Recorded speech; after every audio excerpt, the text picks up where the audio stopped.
Toi c'est qui? Toi c'est qui? Toi c'est qui? Toi c'est qui? Toi c'est qui? Moi c'est. Moi c'est. Toi c'est qui? Toi c'est qui? Toi c'est qui? Toi c'est qui? Toi c'est qui?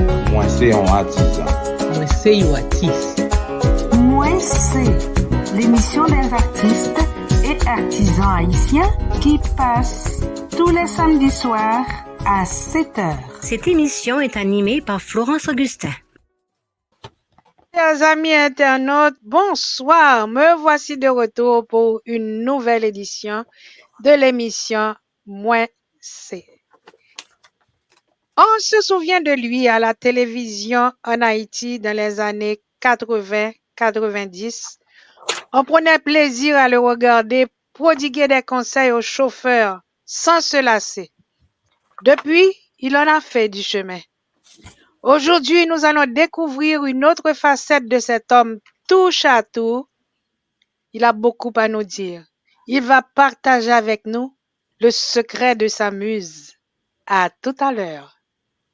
Concrétisez vos rêves de publication. Les éditions Jacques Trouillot sont là pour vous. 4054 rue Mousselet, Montréal-Nord, Québec, H1H2C5. Téléphone 514-507-7771. 514-885-8606. Pour plus d'informations, visitez notre site www.jacquestrouillot.ca. Soit notre invité. Alors, qui mounouye? Moi, c'est Eddie André. Mais je dis à apprendre, m'a déjà d'emblée présenter l'autre nom que je Oui. Gola Akwaba. D'accord. D'où vient ce nom de Gola Akwaba? D'ailleurs, justement, sur le panneau qui est juste derrière moi, c'est écrit Akwaba et puis c'est écrit Welcome. Ça veut dire justement bienvenue. Donc, c'est un mot Yoruba que j'ai adopté comme nom. Pourquoi j'ai fait ça? Parce que le livre dont on va parler a déterminé de tout. Alors, le prénom Gola, c'est le mot créole. Gola. Donc, c'est le Gol de Akwaba. D'accord. Alors, en d'autres termes, en créole, on dirait nous parle by Gol. Pourquoi? C'est mon histoire qui est racontée dans ce livre et c'est pourquoi j'ai choisi un nom qui est approprié justement à cette histoire. C'est de là que vient le nom Gola. Et comme tu nous as dit que ça veut dire welcome, bienvenue, donc on te souhaite la bienvenue à l'émission Moi c'est. Eddie André, quand as-tu commencé avec l'écriture? Bon, je dirais que j'ai même commencé à un âge précoce. J'écrivais mes poèmes depuis la 4e. J'écrivais déjà des poèmes. Et j'ai même écrit un poème qui disait que nous allions perdre la poésie. Et le titre, c'est Si. Hein? J'avais dit que la machine allait prendre le pas sur la parole. Effectivement, c'était prémonitoire. C'est ce qui a montré l'arrivée. Parce que la machine fait tout. Jusqu'à elle nous ravit le droit de nous rappeler même les numéros de téléphone de nos proches. Donc voilà, j'avais dit ça. Et dans un de mes poèmes, dans mon florilège, et cela remonte à ma classe de 3e, je crois. J'avais commencé en 4e, en 3e, j'ai florilège. Ce à quoi je voulais parler, c'est parce qu'en philo, j'avais vu, alors en terminale, bien sûr, j'avais vu venir la bête, parce que on était en terminale, on ne savait pas si on allait passer à l'université, parce que il y avait une question de parrainage, ce qu'on appelle piston. C'est pas la qualification qui vous faisait passer, mais c'est plutôt l'encadrement à la personne qui vous présente. Et il se trouvait que des cancres réussissaient là où les meilleurs échouaient. Parce que c'était le choix quand même de la machine à ce moment-là. Alors, en tant que jeune, ça m'avait beaucoup obsédé. Et puis, je me suis dit qu'il fallait dénoncer cela. Il faut dire que j'écrivais dans le journal de l'école, c'était Anglade, et dont je suis devenu le directeur de la 2e année. Alors, il veut dire que j'étais en réto lorsqu'on avait commencé, puis en philo, j'ai pris la relève. L'ami qui était directeur a dû voyager à l'étranger. Il s'appelait Claude Prévost, charmant garçon, mais sa mère avait une fonction de diplomate. Il a dû partir, c'est moi qui l'ai remplacé à ce moment-là. Je suis devenu directeur dans une classe où je ne devais pas être là parce qu'en terminale, on ne s'occupe pas de ces choses-là. Hein. Mais j'avais accepté, j'ai continué. Alors, le journal s'appelle Le Maillon. Il s'est trouvé à ce moment-là aussi avec l'Interphilo, dont je faisais partie, une bonne activité des jeunes. Et puis, on avait un journal qui s'appelait Philo Écho. Donc, j'ai dû rédiger dans les 2 journaux à la fois, des journaux scolaires. Donc, j'avais déjà beaucoup de temps. Et c'est là que j'ai fait mes premières classes d'écriture. Et c'est là que j'ai eu l'opportunité d'écrire le livre qui s'appelait Les épaves. Les épaves dans le sens créole. Sur épave, ça ne doit pas faire rien. Sur épave, parce qu'on n'a pas d'occupation. Alors, c'était l'angoisse des jeunes. Alors, on se donnait un nom. Alors, c'est pas nous qui avons inventé le nom, c'était bien avant nous, mais on répétait après les autres. Nous allons faire première année, Flandre nom. PAF, le PAF. Je me rappelle cette expression. Il y en a qui faisaient leur 2e année, même la 3e, et d'ailleurs qui n'allaient même pas du tout à l'université. Ça arrivait, hein, parce que le temps passait et puis on était à d'autres choses. Donc voilà, c'était ce qu'on se disait, le PAF. Alors j'ai écrit, c'est le PAF qui m'a inspiré ce livre, Les épaves. Mais malheureusement, le livre n'a jamais été publié. Pourquoi? Parce que il y a eu un incident, je dirais même un accident. La voiture où se trouvait le manuscrit, c'était une Volkswagen à cette époque-là. Les Volkswagen, vous savez que lorsque le feu se déclare, il n'y a que 2 portes, c'est sauf qui peut. Alors, il y a un feu qui s'est déclaré dans la voiture, nous avons dû sortir précipitamment avec tout ce qu'il y avait dans la voiture, sur nous. Et c'est ainsi que c'est parti, il pleuvait ce jour-là, je n'oubliais jamais, et le manuscrit est parti. Donc, j'ai jamais pu reconstituer le manuscrit parce que j'ai fui happé immédiatement par la vie, parce que j'ai pas fait ma première année flâneur, en quelque sorte, ou du moins je l'ai fait d'une façon bizarre, parce que je suis entré à l'université, parallèlement, je dirigeais déjà une institution qu'on appelait la Center Schools. Donc, j'ai pris ça. Et là encore, c'était pas quand même une chose improvisée non plus, parce que dans le quartier, on avait créé un groupe de jeunes, on travaillait entre nous, on s'entraidait. Par exemple, celui qui était plus calé en mathématiques était professeur de mathématiques des autres, celui qui était plus calé en chimie était aussi professeur des autres, et celui qui était calé en langue était le professeur. Il se trouvait que je fus le professeur de langue. Et d'ailleurs, je peux citer son nom, il y a Jean-Eddy Joassin qui vit d'ailleurs à Montréal, peut-être que tu connais ce nom. Malheureusement, non. Non, bon, lui, il était très calé en mathématiques, et d'ailleurs, il a fait la génie, il est allé en génie. Et puis, je fus son professeur de langue et il fut mon professeur de mathématiques. Et lorsque j'ai ouvert mon école de langue, la Center Schools, eh bien, il était encore mon élève à l'école. Tu vois ça? Yeah, voilà. Donc, on a fait quand même nos classes entre nous. Ça, c'est une histoire vraiment intéressante à raconter. Et il y avait un peu de tout ceci dans le livre. Il n'a jamais été publié, qui est perdu. Et puis, j'ai voulu quand même reprendre, mais j'ai jamais eu le temps de le faire. Alors, l'envie d'écrire est arrivée, a commencé depuis là, depuis à ce moment-là. Mais j'ai bien écrit d'autres livres parce que je me suis listé en tant que spécialiste en circulation et en transport. Et puis, à ce moment-là, j'écrivais dans le journal Le Nouveau Monde. Et j'écrivais aussi dans le Nouvelliste par la suite. Et puis, je publiais dans une revue internationale, la prévention routière internationale, dont je fus membre.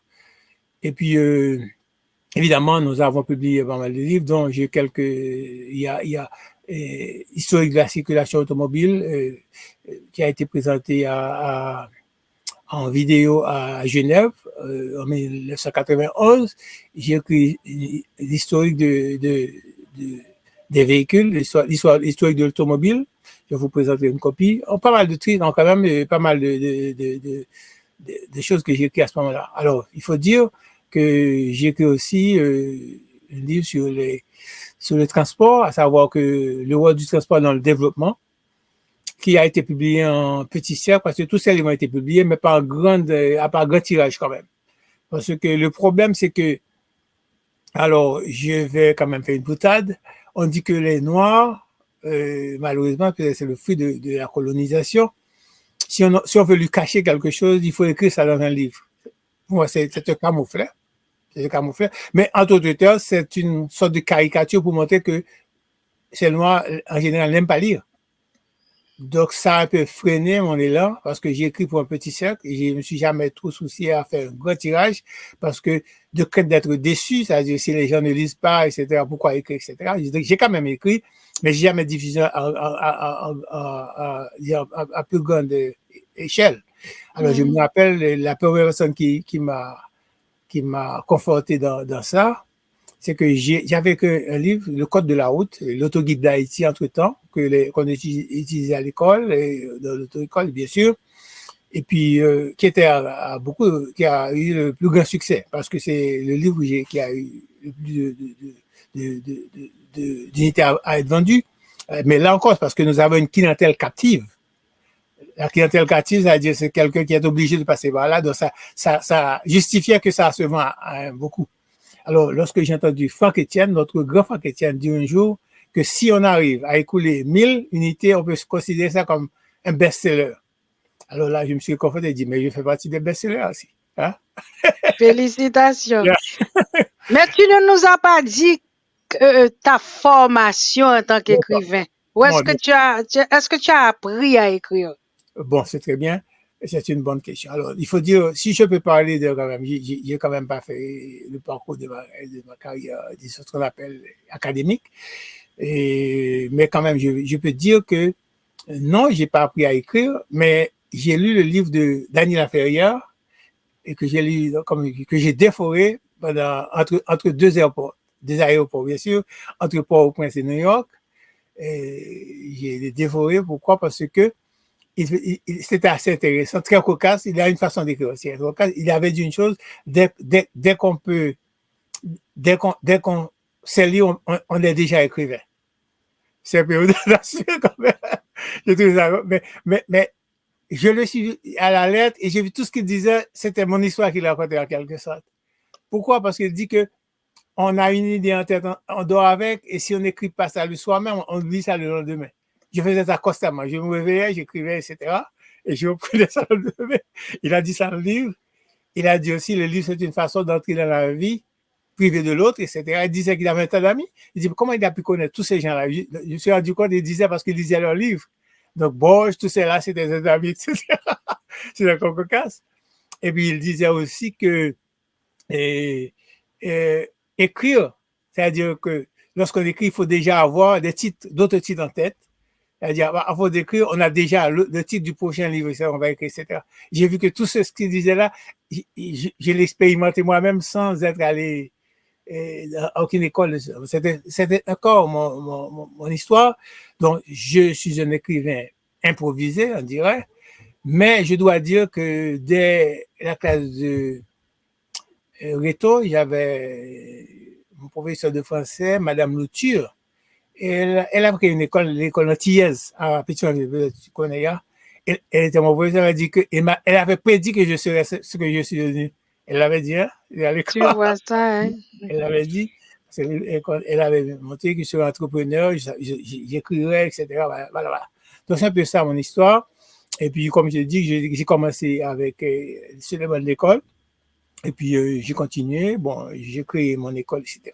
Mais parallèlement, j'ai suivi quand même des formations, d'autres à distance, beaucoup de séminaires. Et puis, j'ai fait l'université à l'INAGUE, bien sûr. J'ai fait gestion, n'est-ce pas, la gestion. Mais je suis mieux connu en tant que... malgré tout ce que je peux dire, on me connaît pas comme linguiste, on me connaît pas comme... j'ai quand même fait quelques séminaires, même à la Sorbonne, pendant un certain temps à Paris, formation courte. Donc, mais on connaît mieux comme spécialiste de circulation. Donc, ça m'échappe pas.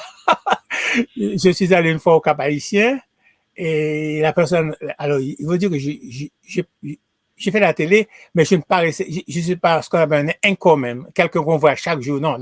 Mais on savait entendre ma voix presque chaque jour parce que je passais. Je n'aime même pas ça non plus, de pareil. Je préfère utiliser l'espace pour illustrer d'autres trucs. Je n'aime pas tout le temps paraître. Je passe peut-être indirectement dans une présentation au début et à la fin de l'émission, mais on ne me va pas entendre parler constamment. Je ne faisais pas ça. Et pourtant, les gens me reconnaissent ça. Ils disent, mais c'est pas vous, j'ai cette voix. Et ils me connaissaient. J'ai vu ça à PCL, j'ai vu ça au Cap Haïtien, j'ai vu ça en Wanamet. Enfin, un peu partout. Je suis passé, les gens reconnaissaient. Ils disent, tiens, mais si je paraissais chaque jour à la télévision, comment ça se serait? Ce qui se passe en plus, c'est que ton émission était moderne à l'époque. Tu vois, années 80, 90, il n'y avait pas beaucoup d'émissions comme ça Oui, c'est bien. en Haïti. Donc, les gens n'oubliaient pas. Oui, Et c'était très bien présenté, même si tu ne paraissais pas beaucoup, c'était très bien. Je prenais plaisir à te suivre. Oh, merci. Je suis C'était content d'avoir bien. rencontré mes auditrices. Mhm. Voilà. Maintenant, quel est ton premier livre? Mon premier livre, ça devait être, comme tu dis, Les épaves qui n'a jamais été publié. Mais le tout premier, c'est Le Code de la route, notre guide d'Haïti. OK. Qui m'a Donc, publié. après avoir écrit ce livre, ça ne t'a pas donné de problème pour en écrire d'autres? Bon, le problème que j'ai eu, c'est surtout mon emploi du temps parce que je suis un peu homme orchestre. D'ailleurs, lorsque j'ai commencé mon école, je fus le directeur, je fus le premier professeur, le seul professeur pendant un certain temps. Je fus aussi le secrétaire. Voilà, donc j'ai cette structure-là. Mais ce que je peux me rappeler, ce dont je peux me rappeler, n'est-ce pas, c'est que en tant que j'ai eu la première élève, j'ai commencé l'école avec une seule élève. Là, elle vit au Canada, elle s'appelle Margaret Alexandre. Bon, peut-être si elle n'est pas mes auditrices, j'aimerais bien qu'elle dise qu'elle voit que je suis encore là et qu'on tient le coup. Elle fait ma première élève, n'est-ce pas? Et à la fin de la semaine, j'avais plus de 7 élèves. C'est-à-dire, j'ai dépassé le nombre de jours de la semaine. Après la semaine, c'était encourageant. À la fin du mois, j'avais plus de 30 élèves aussi à la fin du mois. Je n'avais rien compris. Merci, j'avais pas fait beaucoup de publicité parce que c'était une école d'anglais d'abord. C'était à Saint-Osco. C'est là que j'ai commencé. Alors, comment ça s'est passé? À la fin de la semaine, je me suis rendu compte parce que tous les élèves se connaissaient. Et c'est maintenant que j'ai compris que c'était l'œuvre de Margaret. Parce que c'était des amis de ce quartier, c'était des cousins qui faisaient la classe, tu vois. Et le succès n'a pas cessé dès lors, on a continué, etc. Et puis, 2 années après, c'était en 1980, on a commencé, 78, on a commencé avec l'école d'anglais. En 1980, j'ai inauguré le Driving Center. D'ailleurs, c'est pourquoi le nom est en anglais, parce que la première école, c'était l'English Center. C'est devenu après le Driving Center. C'est ainsi que tout a commencé. Donc, je rends hommage à Margaret Alexandre. Elle a été quand même mon premier, comment dirais mon mécène. Parce qu'elle a mis tout ce monde après et tout le reste. Et il faut dire aussi, dans ces années-là, il y avait Radio Haïti Intérieur qui a joué un rôle extraordinaire aussi, il faut le dire. Et c'est là aussi que j'ai appris à connaître un ami là. Et bon, franchement, ça va me peiner chaque fois que je parle de lui, ça me peine. C'est Richard Brisson. Oh oui. Il m'encourageait énormément, et même dans l'écriture, parce que j'écrivais mes textes de publicité, je lui disais de corriger pour moi. Il me dit, mais je n'ai rien à corriger, c'est bon. Il m'encourageait. Hein. Là, il m'appelait déjà monsieur le prof. Imagine-toi que lui, il avait déjà fait son nom. Ben, on n'était pas trop, il est plus grand que moi, mais quand même, pas une grande différence. Il m'appelait déjà le prof. Hein. Ça me touche beaucoup. Donc, voilà, c'est un peu ça. C'est comme ça que ça a commencé. C'est-à-dire, j'ai eu l'émulation qu'il fallait, puis j'ai eu l'appui de ceux qui étaient autorisés. Ils disaient, bon, c'était la bonne voie. Yeah. On rappelle aux internautes que Richard Brisson était un artiste, un acteur. Il jouait très, très bien. Il avait une émission à la radio aussi. On l'a perdu dans des circonstances vraiment tragiques. Maintenant, tout à l'heure, tu parlais de Dany Laferrière. Tu as cité le nom de Franck Etienne aussi. Yeah. Et puis, est-ce que tu lis beaucoup? Bon, je dirais que je ne lis pas assez. Parce que je lis beaucoup déjà, mais toujours pas assez. Alors, à ce point-là, je suis un peu comme le caricatural président. Et enough is never, too much is never enough. Comme ça, mais, alors pas dans le mauvais sens quand même, hein. Lui, c'est le mauvais sens. C'est dire, oui, je lis beaucoup, mais pour moi, toujours pas assez, parce que j'ai toujours, par curiosité, au moins 2 ou 3 livres qui sont ouverts que je glane un peu partout là-dedans. Oui, je lis. Et j'aime bien ça. Et d'ailleurs, si j'ai une fortune, c'est dans les livres, frère. Oui, oui. Ton écriture est-elle influencée par d'autres auteurs? Influencé, on ne peut jamais dire qu'on n'est pas influencé, mais particulièrement, je ne dis pas que j'ai mon propre style, mais je pense que Daniel Lafayette m'a influencé en quelque sorte de sa façon sarcastique de dire la vérité aussi. Il m'a un peu influencé sur ça. Franck Etienne aussi, mais Franck Etienne surtout dans mes écrits en créole. Parce que lui, lorsqu'il avait écrit Pénétête, j'avais vu la représentation théâtrale et même j'ai failli ne pas y participer parce que 2 séances après, on fermait parce que c'était en censure. Mais Oui. j'ai eu le temps de voir. Mais je voulais quand même voir à nouveau. Lorsque le livre est sorti avec l'enregistrement, j'ai acheté. Et je me suis rendu compte à ce moment-là que je ne pouvais pas lire le créole, surtout son créole. Donc, j'ai dû lire par 3 fois avant de pouvoir comprendre exactement parce qu'il avait beaucoup de mots. Et là, il m'a inspiré aussi à écrire en créole. Et puis, j'ai lu son deuxième ouvrage, il s'appelle Des avis en créole. À ce niveau-là, oui, il m'a influencé. Je pourrais dire qu'il m'a influencé à ce niveau-là. Mais au niveau d'auteurs étrangers, je n'ai pas quand même un modèle spécifique. Je glane un peu partout quand même, en quelque sorte, sans forcément imiter d'une manière, comment dirais-je, comment dit-on, plate. Hein? Mais au fait, c'est un peu ça, les principales sources d'inspiration à ce niveau-là, n'est-ce pas? Yep. Qu'est-ce qui est le plus difficile pour un écrivain? Bon, chacun peut-être a sa propre réalité. Et pour moi, ce qui est le plus difficile, c'est de trouver le titre approprié. Parce qu'une fois que je trouve le titre approprié, tout le reste vient normalement. Tout par la suite. Au contraire, non seulement tout le reste vient, c'est comme un fleuve qui a ses affluents qui viennent. Constamment, à tel point que je s'inspire à mettre un titre de côté pour faire un autre ouvrage. Et là encore, j'ai quelque chose qui m'a encouragé de voir que j'étais dans la bonne direction. C'est que lorsque j'ai entendu, lorsque j'ai quand même fait des recherches sur Jacques-Stéphane Alexis, et là encore, c'est quelqu'un qui m'inspire aussi, je veux le dire. Et on a dit qu'il avait 20 titres en réserve. Il avait déjà choisi 20 autres titres. Imaginez-vous quelqu'un qui est mort dans les mêmes circonstances à peu près que Charles Brisson, et emmené par la satrapie politique, n'est-ce pas? Paix à son âme aussi, n'est-ce pas? Paix à son âme. Il est parti trop tôt.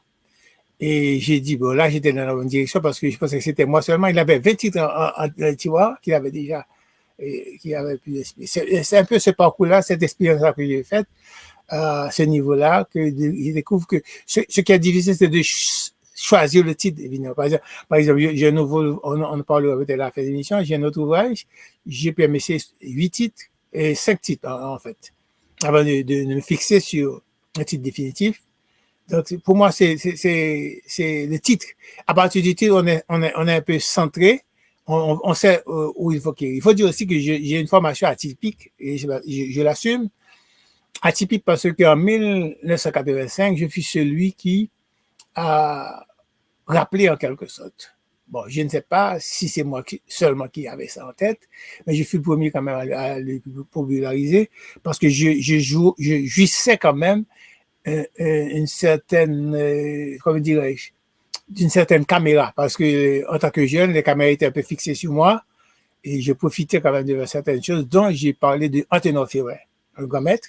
Il avait de l'égalité des arts humaines et lequel livre qu'on a pu quand même reproduire parce que ça manquait dans le décor. Et je fus partie de l'Interphilo à avoir quand même à avoir permis quand même que ces livres soient réimprimés grâce à Fardin qui faisait la chose. Et c'est ma propre promotion qui a le plus bénéficié du travail que les autres avaient fait avant nous. Parce que 2 projets avant nous, ils avaient lancé le projet, mais l'année est partie, donc ils sont partis. Il y a une deuxième, moi j'étais la 3e promotion d'Interphilo et nous avons quand même fait ce parcours. Et je me suis rappelé de ce titre, j'ai vu que c'est en 1985 Et on était exactement en 85, ça faisait 100 ans, il fallait célébrer les 100 ans de ça. Et puis j'ai lancé l'idée à la télé. Et grand ne fut pas il faut dire ça c'est très bien, hein, grand ne fut pas mon émotion là, que j'ai été appelé tout d'abord par Toussaint Desrosiers, un grand écrivain aussi, professeur d'histoire, et puis qui m'a dit qu'ils avaient le projet de faire une sorte de colloque et que j'étais invité à y participer. Et puis comment j'étais le plus jeune du groupe et j'étais avec même des professeurs, mes professeurs, par exemple Max Benoît, mon professeur à l'INAGUE, professeur de culturologie, et je siégeais avec lui en tant que, ouais, donc, tu vois ce que je dis, j'étais le plus jeune. J'étais avec Louis Noiset, le docteur Noiset aussi, un grand, et c'est lui qui avait créé l'université hôtellerie l'université de Roi-Christophe, tu vois. Il y avait Emmanuel Ambroise, un grand intellectuel aussi, d'ailleurs qui fut ambassadeur au Canada d'ailleurs, dans un certain temps. Et puis il y a eu Paul Constant aussi. Donc j'étais entouré des grandettes, comme on le dit. Hein? C'était l'un de mes exploits. Alors je dirais mon deuxième grand exploit. Pourquoi? Le premier, je n'en ai pas parlé, c'est Roger Gaillard. Dans le Maillon, j'avais écrit sous un pseudonyme Calais Paupière. Je critiquais les feuillets polycopiés que les professeurs reproduisaient chaque année, avec beaucoup de fautes bien sûr, mais bon, je ne dis pas, c'est pas que je fus plus intelligent que qui que ce soit, mais au fait, cette curiosité journalistique, je l'avais depuis bien avant. J'ai vu qu'il y avait des fautes et je me suis dit qu'il y a des autres, peut-être il y a d'autres qui ne décelaient pas ces fautes, qui allaient les répéter. Je me dis que c'était pas bien parce que tout le monde ne peut pas être intéressé et tout le monde doit faire confiance à son professeur. Au contraire, le professeur est un modèle. Donc, s'il dit quelque chose, il doit faire confiance à ce qu'il écrit. Alors, j'ai critiqué ça dans notre filet. Et quand ne fut pas ma surprise de voir que dans le Nouveau Monde, on avait publié dans la page intérieure, en grande pompe, les extraits du Le Maillon. Et puis sous la plume de Calais Paupière. C'était mon nom. Donc, c'était un grand honneur pour moi d'être publié déjà pour la première fois dans un journal à retirage et encore en journal officiel, disons gouvernemental. C'était mon premier grand espoir. Et le deuxième, c'était justement ma participation avec ces gars-là pour commémorer ce qu'on appelle le centenaire de Anténor Firmin. On avait fait un colloque et j'ai participé normalement. Alors là, ce que j'ai apprécié, c'est parce que par la suite, j'ai vu que les gens voulaient écarter certaines personnes, même lorsque les initiatives, là, ils m'ont récupéré, c'était bien. Parce que rien ne les obligeait à m'inviter, et vous allez l'en faire. Ils l'ont fait. Alors là aussi, je dois dire une chose. Toussaint Desrosiers m'a lancé le nom de quelqu'un qu'on appelle Cheikh Anta Diop. Il fut le premier à le faire. Mais je n'avais jamais, j'ai lu beaucoup. Je suis un rat des bibliothèques, par exemple, l'Institut français. Je connais M. Bertrand depuis là. Il fut le responsable de cette bibliothèque. Alors, il est responsable depuis des années des archives nationales. Mais je le connais dès cet instant-là. On se connaît, on est amis jusqu'à présent. C'est là que je l'ai rencontré. Mais je n'ai jamais vu chez Anta Diop dans les librairies. Alors, c'est M. Desrosiers, le professeur Desrosiers qui m'a appris son nom. Et des années après, j'allais découvrir ce grand écrivain africain et qui a révolutionné beaucoup de choses parce que c'est lui qui a fait, il y a eu beaucoup de vérités qu'on avait cachées sur l'Afrique. Un grand écrivain. Et j'ai découvert aussi que lui, il respectait Anténor Firmin parce qu'il dit que c'est Anténor Firmin qui l'a inspiré à faire ce travail. Tu vois ça, hein? Donc, c'est extraordinaire. Donc, c'est tout ce que j'ai découvert. Donc, je pense que c'est bien. Donc, c'est toutes ces choses-là qui m'ont inspiré. D'ailleurs, j'ai un livre que j'ai écrit sur l'Afrique aussi depuis des années. Et je glane un peu partout des recherches. Ça va sortir, bien sûr. On en parlera peut-être à la fin de l'émission. Voilà, j'ai des titres dans le tiroir, mais c'est un peu ces genres de réalités-là que j'ai confrontés qui m'ont déterminé à devenir écrivain. Alors, le plus grand point maintenant où là je me suis destiné à faire une carrière, bon, je ne dirais pas une carrière, mais je suis plus assidu aussi parce que j'ai beaucoup plus de temps pour écrire que c'était le cas dans le passé. On va dire quelque chose malheureusement, c'est-à-dire j'ai dû laisser le pays et j'ai voulu quand même pas donner entièrement un travail ici. J'ai travaillé en part-time et le reste, je constate à l'écriture. Alors, le livre, justement, ce qui a provoqué, c'est pas le déclic, je dirais, qui a provoqué ce remaniement de conscience, cette prise de conscience qu'il faut écrire, c'est un truc qui m'est arrivé, peut-être on en parlera tout à l'heure. Parce que c'est l'étude. Mais oui. Justement, on va faire une petite pause et puis tu vas nous montrer ta publication. Et on va en parler. Femme, c'est cajou. Proverbe haïtien, sagesse ak richesse. Moi, c'est Berman Fleury. Donc, ça fait un plaisir pour me présenter nous parmi plusieurs centaines de proverbes créoles haïtiens. On sélection de bons proverbes pour aider la vie meilleure pour tout le monde. Il faut me dire que le proverbe, on choisit à partir de livre ça. C'est un livre ça m'a servi. Donc, c'est un livre qui gagne plus que 268 proverbes là-dedans. Et son sélection de proverbes, donc sélection proverbes ça, livre, bien sûr, il choisit quelques proverbes qui baillent bon message pour aider mon vivre dans la vie. La femme, comme la cajou. Proverbe haïtien, sagesse et richesse.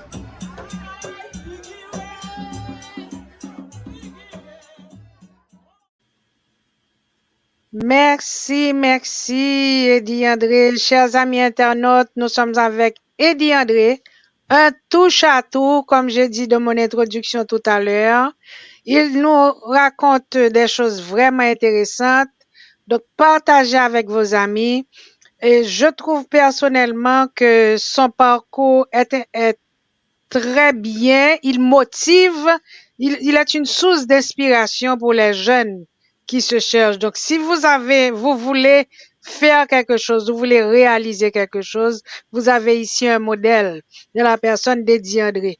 Eddie, parle-nous de tes différentes publications. Tout d'abord, comme je l'ai dit, la publication je n'ai même pas écarté l'idée que je publierai quand même parce que on sait jamais, c'est les épaves que j'ai perdu le manuscrit, donc ça n'a jamais été publié, qui parle un peu de ma jeunesse, parce qu'en général, tout écrivain a le droit de faire ses mémoires. Bon, je ne dirais pas que c'est sur la même mémoire, mais quand même, c'est une partie de ma vie qui est très que j'aimerais raconter, comme tu l'as dit, pendant que tu en parles maintenant. Je pense qu'il faudrait qu'il y a un aspect de cette histoire-là que je dois raconter. C'est que, en étant philo, j'ai un ami actuellement, le nom est très connu, c'est Ted Syndic. Il est actuellement celui qui dirige l'activité le groupe Montana. C'est un ami. On est parti en République dominicaine, ce groupe-là, sans avoir un sou, avec une idée seulement en tête. Une idée en tête, ça a créé, n'est-ce pas, des moyens. Et c'est un peu toutes ces choses-là que j'allais raconter le jour où l'aperçu, puisque toi-même, tu viens de dire que les jeunes devraient un peu s'inspirer. Si ça peut servir d'inspiration, pourquoi pas? Alors, on n'avait rien, seulement une idée. Alors, ce qu'on a fait, on est allé au Ciné Triomphe et on a fait un arrangement avec madame, j'ai oublié son nom, chère madame, on a l'idée, si on venait venir les jeunes pour une séance de cinéma, et combien d'argent que nous donnait comme ristourne, n'est-ce pas, pour collecter. Et puis il a dit qu'elle donnait, je crois, 15%, elle allait nous donner sur les rentrées. On a accepté, on n'avait pas dit on n'avait rien en poche, on a accepté. Et puis on a rempli les 3 salles de triomphe. On est passé les parce que avec l'Interphilo, on avait les écoles quand même. On est connus quand même. On a utilisé ce que nous avions et on a passé les écoles et les gens sont venus. On a rempli les 3 salles. Et puis on a eu de l'argent. C'est avec ça qu'on a eu la première somme. Et puis nous sommes allés au ministère des Finances et nous avons envoyé la secrétaire du ministre, elle s'appelait madame Honora. On a dit, voici notre projet, on n'a pas de sous, mais on aimerait aller visiter parce que ça nous tient encore, on veut voir ce qui se passe de l'autre côté de la frontière. Elle en a parlé au ministre, et puis qui a accepté, on nous a fait encore un autre chèque. Je me souviens, lorsqu'on a eu le chèque, et puis elle a dit, nous sommes sanctionnaires. Alors on dit, on est millionnaires. On avait beaucoup d'argent. Oui, à l'époque, c'était beaucoup. On a été sanctionnaires.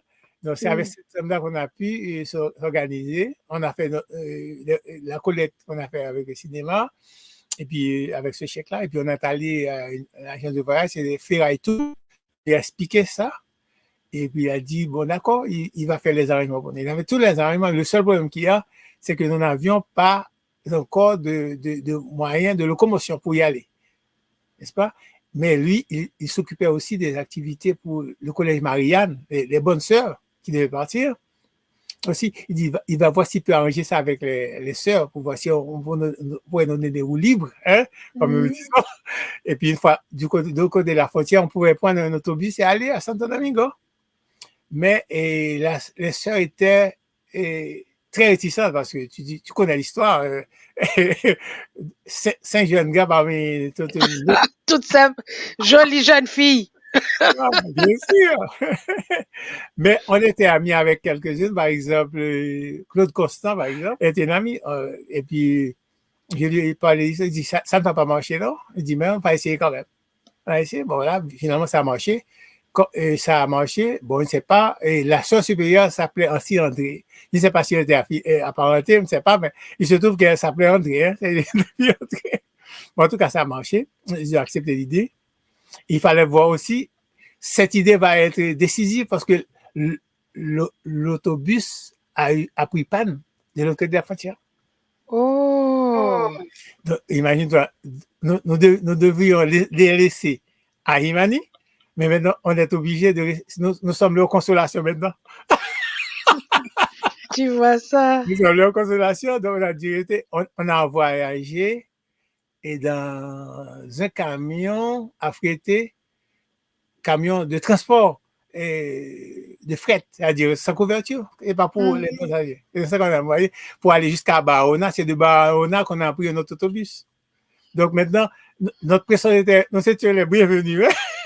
Oui. C'est une bonne histoire. Alors, ce que je veux raconter, c'est pour montrer qu'avec la volonté qu'on a eue, on a pu créer cette opportunité-là. Donc voilà, on est allé à Santo Domingo, c'était mon premier voyage. D'ailleurs, j'ai même rapporté mon odyssée, j'ai raconté tout ça dans le journal, le périple, voilà. Bon, alors bref, je ferme la parenthèse. C'était un peu ça, ces histoires-là que je voulais raconter dans le livre, qui ont été racontées évidemment, qui sont perdues, mais des histoires assez intéressantes parce que je voulais montrer avec une idée ce qu'on peut faire avec une idée. On a transformé, on a matérialisé l'idée et nous sommes même devenus un modèle et encore, je dirais pas modèle, c'est pas le mot, je dirais le support inattendu. Et, bref.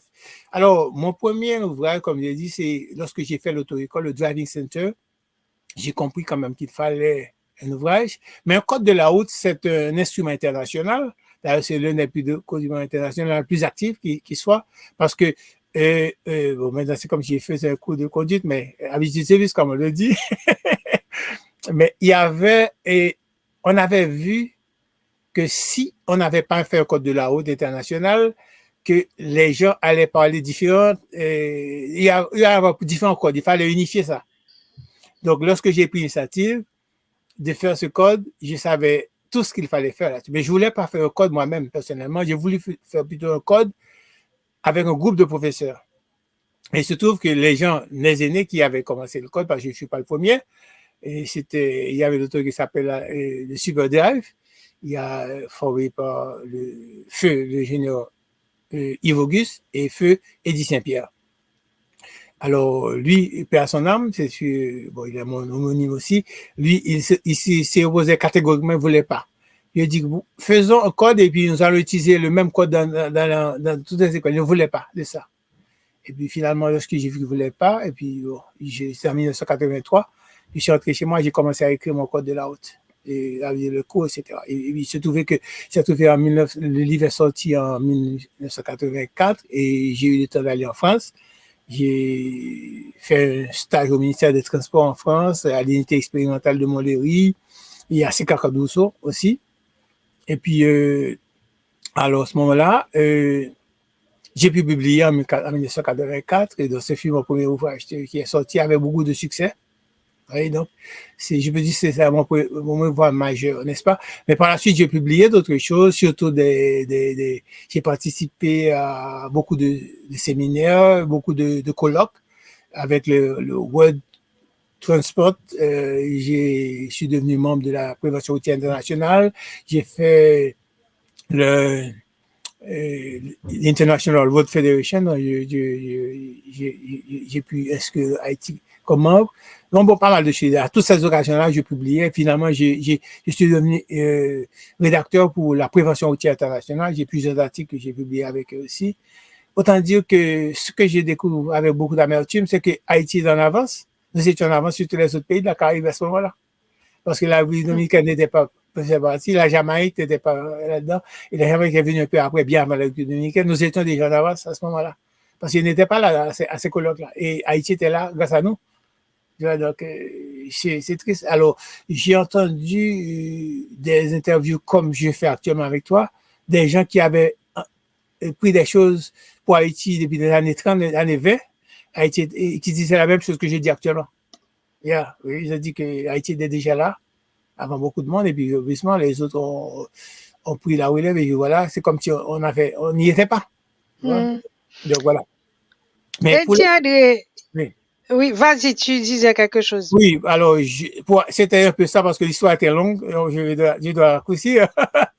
Bon, les autres titres, actuellement, je tiens à en parler. Peut-être je le ferai même en créole parce que j'ai un projet d'écrire le livre en créole. C'est Guillaume Kidnapping. Guillaume Kidnapping. C'est son histoire qui est arrivée, hein. Et bon, moi, je préfère dire en créole parce que actuellement, je travaille. C'est version française, c'est déjà depuis en 2021. Donc, déjà, ça va le 2 ans, depuis faire exploit ça. Mais c'est un livre que j'écris depuis 2014. L'histoire arrivée depuis en 2013. Il a été kidnappé, ouais. OK? Et ce kidnapping, moi, pas capable de publier le tout parce que maman, dans la période ça, ouais, qu'il y a un bail à privé. Mais, chaque jour pendant la privée, il a demandé côté dit. Il m'a dit à mes soeurs, etc. Mais les gens savaient, ils ne voulaient pas lui en parler. Il était très âgé. Ça lui fait beaucoup de peine. C'est une dame d'une sensibilité extraordinaire. Et je ne sais pas, bon, c'est pas parce que ma mère que je le dis, mais j'ai jamais vu encore d'autres personnes plus sensibles qu'elle comme ça. Donc, c'est ça, la facture. On n'en a pas parlé et il n'était pas question de publier le livre. Mais je l'ai écrit quand même. Pourquoi je l'ai écrit? Parce qu'il y a tellement de choses qui sont arrivées dans ce livre que j'ai dit qu'il fallait quand même, bon, me tourner en français encore, excusez-moi. Moi, je dis, il faut me raconter ça. OK? Donc, raconter dans le sens pour prévention. Parce que m'te ouais son baril qui parle tourner un guillon, un guillon, son virus a tourné dans la société noire. Pour qui ça? Parce que c'est des gens qui étaient là pour empêcher. Ça fait, c'est eux-mêmes qui fait. Son policier en civil qui fait action. Souvent. Et comme pendant la fait action, il sorti comme si un mendiant qui vient demander devant la caméra pour m'aider à acheter quelques médicaments dans la liste. Et puis, le baril me fait ça en général, parce que si me fait une fois, tout le temps, devant baril, attendre, etc. Pas parce que me parle non, mais parce que me connais pas en mer de moi. Moi, la gang qui te fait l'hôtel, fait me frapper machine. Me tellement saisi, me pas travailler seul, moi, la guerre, pèse accélérateur, me frapper machine, oui.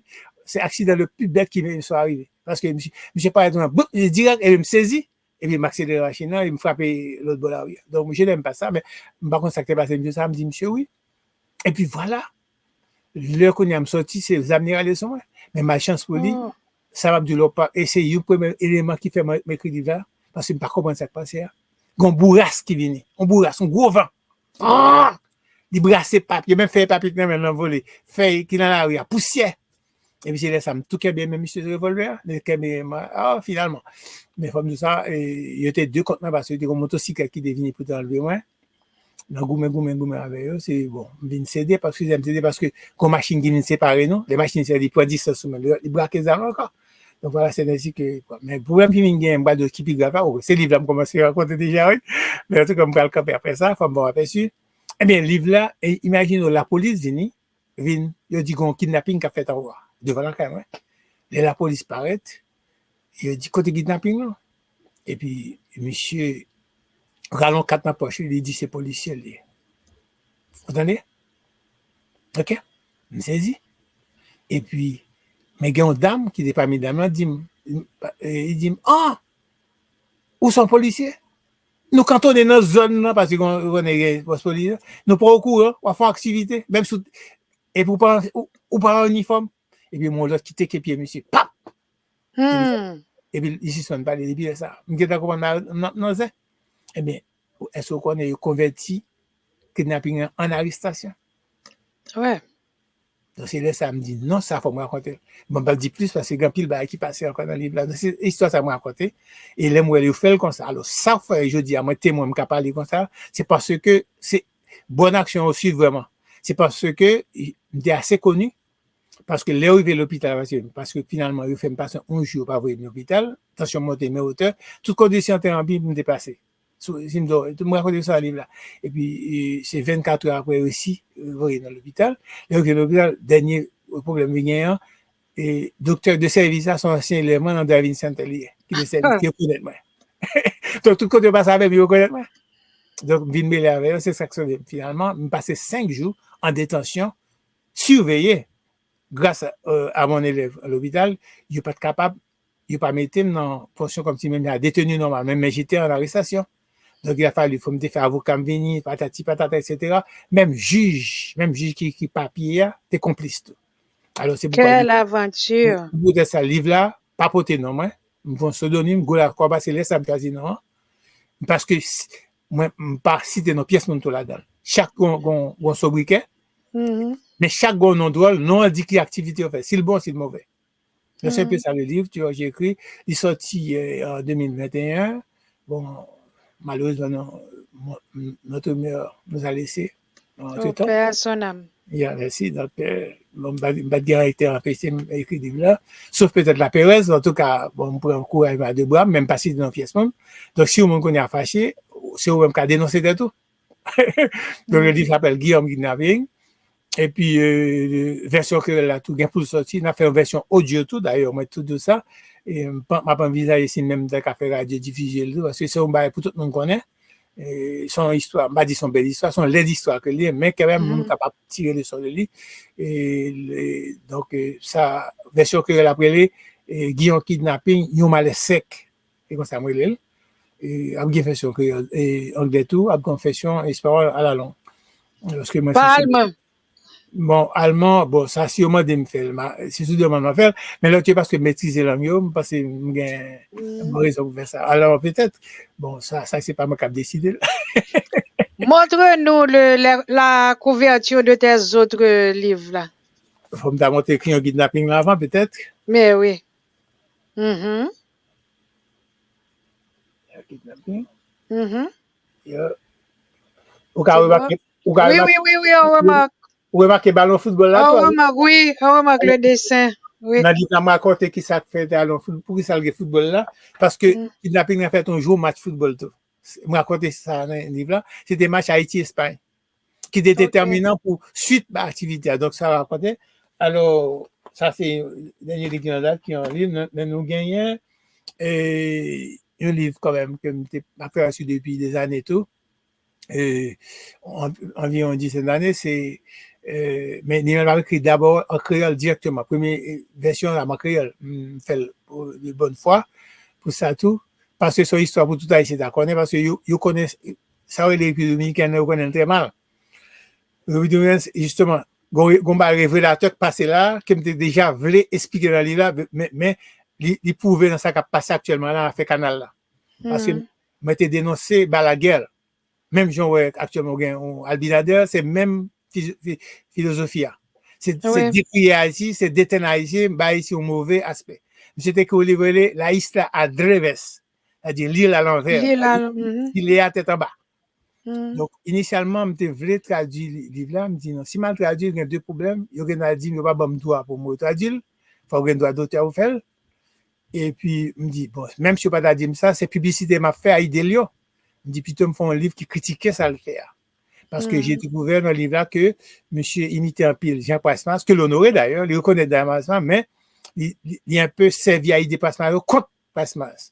C'est pas ça Passmas dit. Si vous faites une citation dans le livre, ça va dire d'accord à sa citation, ou qu'à citer dans le contexte, bien, tu vois ce que je veux dire? C'est servi là mal, comme s'il faut comprendre, c'est bon, même ça fait me décortiquer le livre là. Là, elle va référence en livre dossier président, m'a cherché le livre parce que me livre pas ça, la République d'Haïti et la République dominicaine, il y a deux tomes, m'a cherché dans le livre, pas jamais joindre exactement ça à dire. Moi son manipulation qu'elle fait de oui. Tu vois, donc, j'ai un peu critiqué ça. Et il s'est trouvé que un événement ça passé là dans l'affaire Abinader là. Et c'est même comportement ça, yo, comme si nous les idéologiques ça, que nous avons combattu dans le livre là. Donc, le livre là, il y a pour sortir, lire et on y osile en dedans, yo voda. Alors, comme tout, nous sommes très promoteurs de langue. Yovoda, son mot, nous pas connaît, mais chaque langue a une façon pour lancer. Yovoda, c'est une grosse méchanceté. Son mot en fond B. Et d'ailleurs, dans l'étude fait, on dit pas de mot esclave. Non. Il dit esclave a été fait en Afrique. Pas de mot esclave en Afrique. OK? Mot qui plus proche, c'est Yovoda, qui veut dire une grosse méchanceté. Et vous ça même était mot ça dans le titre là yon zilé dans mi-temps yon yovoda ça veut dire son méchanceté au fait zilé même lorsque ouais deux populations yon en contact c'est son groupe qui mettait tous les deux ensemble qui a fait travailler et me ça m'a dit très bien et c'est ça qui fait m'écrire là et puis m'relel et pour faire face pour yon face carré avec la isla Adreves de Balaguer c'est ça l'hiver en termes français c'est pour contre carré la isla Adreves de Balaguer. La créole, la français, la créole, la anglais. Voilà, donc c'est le deuxième cas pour sortir. Mais tu as dit une chose là, les Africains n'étaient pas esclaves là-bas. C'est quand ils sont rentrés ici, je dis ici, sur l'île, qu'ils sont devenus esclaves, mais chez eux, ils ne l'étaient pas. Bon, merci. Tu vois? Au tout bon occasion pour tout bon titre. L'autre livre depuis 10 ans. Aïe. On revient tout à l'heure. Parce que ça va faire parler de tes projets là. Bien.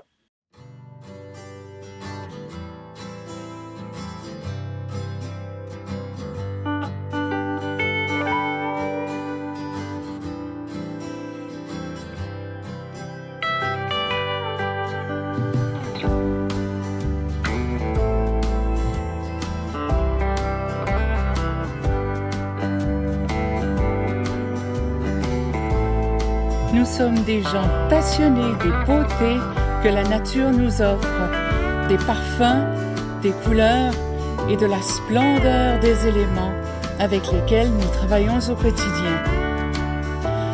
Pour vos commandes en ligne, atelierfloral@videotron.ca ou encore www.suzannesavard.com. Par téléphone 450 505 6650 avec votre fleuriste Michel Castera.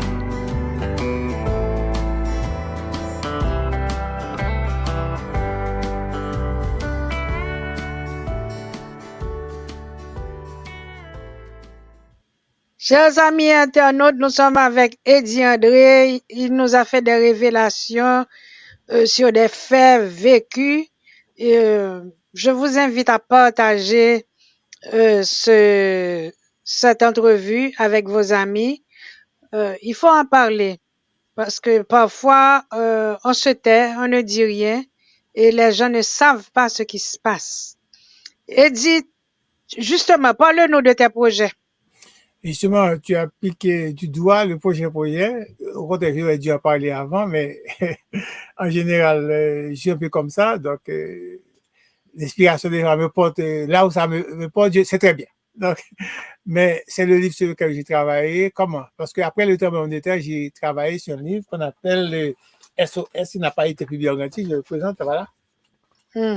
SOS, sauter ou sortir. OK? Donc, je voulais quand même écrire un livre parce que j'étais victime je dis victime, je suis vivant, mais quand même tout le monde a été victime d'une façon ou d'une autre. C'est un traumatisme que fut le tremblement de terre. Donc, j'écrivais un livre en 10 chapitres et l'un chapitre était consacré à Haïti particulièrement, justement. Et puis, le livre n'a jamais été publié parce que chaque année, je faisais des recherches parce que je voulais quand même présenter Haïti, ce que fut Haïti. Et dans ce que fut Haïti, j'ai voulu introduire que Haïti, ça n'a pas commencé avec 1492. Comme tu l'as dit, c'était bien avant. Et à dire, c'est la fin d'esclavage, etc. Il y avait une partie dans ce truc-là. Et puis, j'ai tellement découvert j'ai tellement pris d'informations, et puis ça m'a amené vers l'Afrique. Et c'est là que j'ai découvert Cheikh Anta Diop, dont j'étais parlé avant. Chez Cantal, j'ai entendu son nom avec le professeur Toussaint Desrosiers, mais j'ai jamais vu un livre qui soit de lui et j'ai pas entendu parler de lui. C'est-à-dire c'est comme si quelqu'un qu'on cachait, n'est-ce pas, dans une feuille de chou, pardon. Il a dû cacher pour pas ouais, ok? Donc, et c'est là que ma curiosité est portée vers l'Afrique. Et puis, j'ai découvert tout ce que j'ai pu découvrir grâce à Shekanta Job. Et je dois faire un hommage au professeur Koviret Miret, qui a des lives qu'il fait, où il parle beaucoup de trucs. Il a tout qu'il a fait sur Antenor Firmin. Il a fait sur Shekanta Job. J'ai appris beaucoup de choses de lui. D'ailleurs, il sera celui qui va me faire la préface de ce livre. Le livre s'appelle Erroné hier, caduc demain. Erroné hier, caduc demain. C'est le titre du livre sur l'Afrique. Donc, c'est un titre où l'épopée, n'est-ce pas, de ce qu'est l'Afrique, ce qu'on nous a caché. C'est comme quoi je veux réhabiliter en quelque sorte Haïti à travers l'Afrique et en fonction, c'est-à-dire faire mentir, faire taire les mensonges qu'on nous a racontés et qu'on continue de nous faire raconter, etc. C'est un peu ça le livre. Donc là, tu as touché du doigt ce livre. Peut-être, je n'ai pas une copie avec moi que je pourrais posséder instamment sur le cas, mais peut-être on pourrait le faire d'une autre façon, en montage. Je n'ai pas une copie du plan du livre, mais ce sera fait. Donc c'est mon livre majeur avec que je compte publier. J'y travaille depuis plus d'une dizaine d'années là-dessus. Depuis après que j'ai abandonné le projet de SOS Sauter et Sortir, parce que chaque année, les livres, je voulais faire paraître à chaque je dirais, commémoration de cette année-là, j'ai jamais pu être prêt. Et je n'ai pas publié ce livre, mais quand même, j'ai transformé le livre. Il y a un livre sur Haïti aussi. Justement, le livre sur Haïti ce sera intitulé le problème de leadership, le malheur intérieur brut en Haïti. C'est dans l'autre titre. Voilà. Eh bien. C'est ce livre qui m'a inspiré. Prometteur, hein? Oui, c'est justement la réalité, je te l'ai dit, de Jacques Sefara. Le livre m'a inspiré d'autres titres. Pour Haïti, ce sera le malheur intérieur britannique, le MIB, comme on dit, le PIB. Et maintenant, j'ai entendu sur les lèvres du professeur Maniga, et de regretter mémoire aussi, il parlait de bonheur intérieur brut. Alors, par la suite, j'ai découvert que c'est pas lui qui a initié ça. Ce terme vient d'un pays qu'on a qualifié comme le Bhoutan. Le Bhoutan, c'est un pays où on dit que les gens vivent heureux. C'est tout près de la Chine, entre la Chine et l'Inde. Et on parle pas de PIB, on parle de BIB, bonheur intérieur brut. Et c'est là que j'ai été inspiré, j'ai dit, bon, j'ai pas le choix, je dis malheur intérieur brut pour Haïti. Donc, c'est ce que on nous a réservé quand même. Donc, c'est un peu ça le titre du livre. Je montre comment le leadership a été fautif, n'est-ce pas, pour nous amener là en quelque sorte. Et lorsque j'ai appris l'histoire de Antenor Firmin, par exemple, je ne sais pas, mais on dit qu'il prépare un livre d'histoire d'Haïti. Je suis certain, c'est dans cette orientation ça qu'il prépare ce livre qui a été égaré, n'est-ce pas, parce qu'on a dévalisé chez lui, n'est-ce pas, déchouqué, et le livre a disparu. Parce que lorsque je l'ai lu, j'ai vu, il avait tellement d'étoffes de formations sur l'Afrique, ça ne pouvait pas ne pas être qu'un ouvrage pareil, tu vois. Et là, j'ai senti le devoir quand même de le faire. Et là, comme je l'ai dit au professeur avec Miret, je suis fils putatif aussi de Antenor Firmin. J'ai raconté que je suis celui à avoir quand même encouragé, je ne dis pas initié, j'ai dit encouragé à ce qu'on commémore, n'est-ce pas, le centenaire de l'apparition de l'ouvrage. Et comme il avait fait un truc sur ça, sur un live sur Antenor Firmin, voilà, c'est un peu ça, autant de choses que j'ai quand même en. Mais avant de partir, j'ai quand même d'autres ouvrages que je peux présenter, par exemple. Mais oui. Il y a le transport, justement, plutôt des essais, transport et développement en Haïti. Et j'ai montré que là-dedans, j'ai étudié comment nous pourrions quand même développer Haïti à travers le transport, si c'était bien organisé, parce que là où il y a le transport, le développement quand même est assuré quand même, et c'est fait. Et qu'est-ce que je peux montrer encore, à défaut de faire mieux, c'est la page de couverture de la version créole de Guillaume Kidnapping. Et voilà, il faut voir là aussi, j'ai fait une modification. Je vois le coronavirus. Voilà, c'est le coronavirus. Et au milieu, il y avait le virus et le kidnapping. Tu vois, c'est un peu ça. Je suis bien content que tu aies vu ce soir le cours. Mais c'est plutôt le virus du kidnapping. Voilà. Ce qui est-ce qui illustre pour toi? Le livre. Qui est-ce qui fait la couverture? Bah, la conception, c'est ton serviteur, comme tu as dit, touche à tout. C'est moi qui ai conçu tout. Tout ce que pourquoi ça? Je suis sûr que ça n'étonne pas les internautes. Merci. C'est moi qui ai tout conçu, mais c'est pas moi qui réalise parce que je suis pas dessinateur, mais je m'entends avec eux, je fais. Par exemple, pour le Guerre Kidnapping, il y a 4 graphistes qui sont passés là-dessus. J'étais un peu exigeant. Il y en a 4 qui sont passés parce que je tenais à ce qu'on voit le ballon de football. Et chaque fois qu'il a fait ça, on ne voyait pas le ballon. Je tiens à ce que ce soit le ballon de football. Jusqu'à ce que j'ai pu faire paraître. Et il faut voir que le bonhomme aussi je voulais quand même présenter le personnage. Il y avait un premier plan où je présentais Guillon lui-même comme un monstre, et puis j'ai enlevé, je suis venu à l'idée du ballon plutôt après, parce qu'il ne voulait pas être trop provocateur, mais quand même, un jour je montrerai ça, peut-être je montrerai ça quelque part, la première couverture. Donc on a travaillé, ça c'est pas comme ça que ça vient, on travaille, on dit, on fait ça en équipe, mais quand même c'est moi qui quand même, je suis le premier quand même à concevoir la chose, et puis on exécute, c'est un peu ça, en équipe on travaille. Yeah. Eddie André, on est arrivé à la fin de notre émission. Tu connais le principe, je vais te donner 3 mots, tu vas en choisir un et tu vas laisser parler ton cœur. Je te dis muse, je te dis rouge et je te dis tambour. Muse, rouge, je dis aux internautes de parenthèse qu'on ne s'était pas parlé avant, c'est accidentellement que nous deux nous sommes en rouge aujourd'hui. Je dis rouge. Donc, tu vois, c'est la muse qui a parlé. Donc mon cœur ne balance plus. La muse, c'est bien ça. Pourquoi je le dis? Parce que j'ai un ami qui savait dire, bon, père son âme, il savait une chose qui m'avait beaucoup encouragé. Il dit, Eddie, son ex depuis, ou ben oui, c'est que ses idées allaient puis en lait, la terre avec le volet. Et puis, je savais lui dire, mon cher, c'est la muse qui me fait ça. La muse me visite pendant ce parcours, je n'ai pas le choix. J'écoute la muse. Et d'ailleurs, c'est la muse qui, quand même, m'a inspiré, puisque j'ai commencé comme poète, quand même. Comme poète, j'ai écrit des poèmes. Et donc, j'ai parlé de celui de Si qui avait prédit que le 21e siècle serait le siècle de l'informatique. Mais avant qu'on l'ait titré, j'avais vu ça en 4e. Donc, c'est encore la muse qui fait ça. Et c'est la muse qui m'a dicté quand même de tout ce que j'ai fait en écriture. Donc le choix a été fait. En première position, c'est pas que les autres titres n'auraient pas pu m'intéresser, mais la muse, c'est un peu ça. C'est la muse qui détermine tout, qui vous inspire. Il est vrai qu'il y en a qui sont mal inspirés, et alors il faut appeler ça autre chose que la muse, parce que la muse a une connotation positive. Bon, la muse, c'est le diable, n'est-ce pas? Mais moi, c'est la muse qui m'a toujours inspiré de faire les choses correctement. Et comme on le dit, agis, code agis. Fais bien tout ce que tu fais. C'est ma devise, quand même. C'est ce qui m'a toujours inspiré. Et là, et je dois présenter un hommage à ma mère aussi, parce que c'est ainsi qu'elle nous a élevés, éduqués.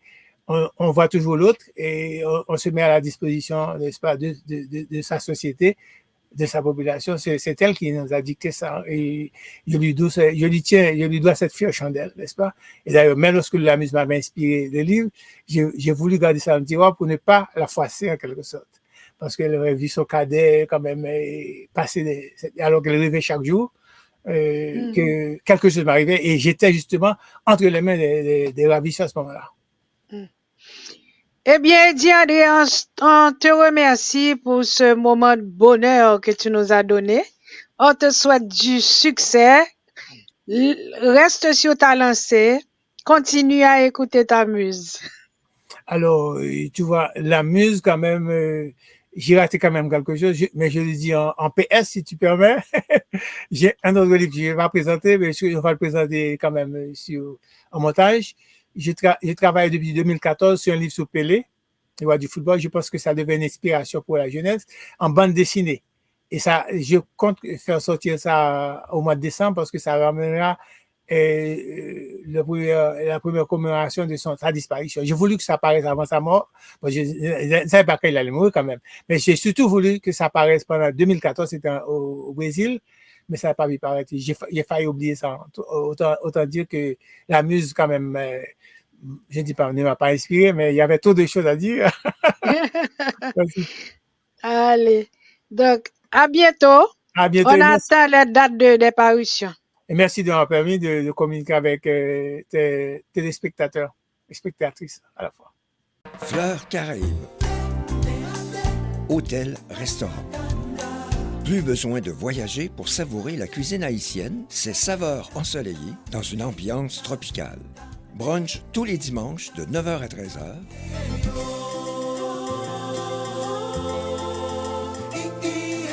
Salle disponible pour vos événements et réunions d'affaires. Fleurs Caraïbes est une expérience à vivre à Saint-Alexandre. Bon bagaille. Bien, chers amis internautes, c'était avec nous Eddie André. Donc, surveillez nos annonces et pour connaître la date de ces publications. Je vous dis à samedi. N'oubliez pas de vous abonner. N'oubliez pas de mettre pour nous un petit pouce. Ça va nous faire plaisir. À samedi pour découvrir un autre artiste haïtien. Toi c'est qui? Toi c'est qui? Toi c'est qui? Toi c'est qui? Toi c'est qui? Moins C. Moins C. Toi c'est qui? Toi c'est qui? Toi c'est qui? Toi c'est qui? Toi c'est qui? Moins C en artisan. Moins C ou artiste. Moins C, l'émission des artistes et artisans haïtiens qui passe tous les samedis soirs à 7h. Cette émission est animée par Florence Augustin.